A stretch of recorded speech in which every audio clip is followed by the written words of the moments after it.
Good morning mga kabitik. For today's video, ari kita subong sa kalinog.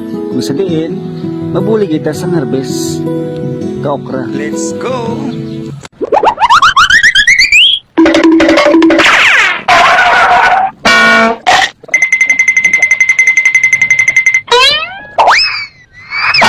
So mga kapitik, ang ining okra diri na hamtang sa may barangay Bayo sa Nolyan, Kalinog. So basi kung makapakalinog ka mo, pwede ka mo diri makahapit sa may akon ngang magulang. Kag take note mga kapitik, ini wala pa man, pero may pre-test lang Mga kapitik, basi gusto nyo man magbakal, mag-wholesale, kag retailer, pwede nyo man ako makontak. Kag siyempre, may porsyento man abi nyo. Mga kapitik, ang pagsangkot gali sa okra, hindi basta-basta. Kinanang taga mo gid sang tiyempo para ang pag-ani mo maging maayo.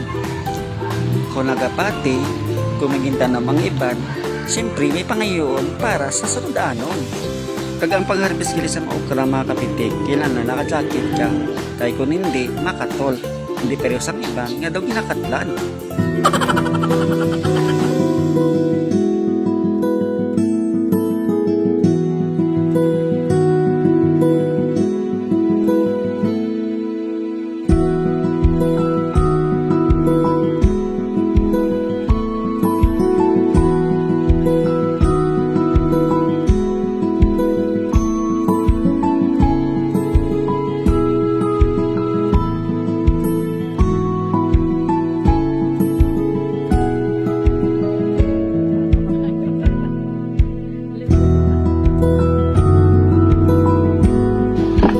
Ari na damo na amon ginarvest.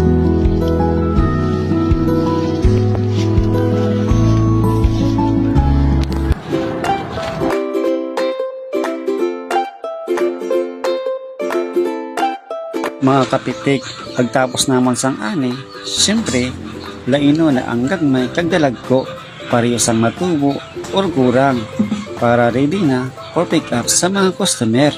Kag mga kapitik, ang ini nga okra, hindi lang basta-basta. Madamo ini nga mga benepisyo sa atong lawas. Katulad sang promote healthy skin, rich amino acids, prevents anemia, kag madamo pa nga mga benepisyo na makabuligid sa atong lawas. Mga kapitik, ang ini nga okra, dalagko na, makinis pa, kag malabog pa sa imong pasensya. Mga kapitik, bye-bye. Nadara na ako. Thank you, kid.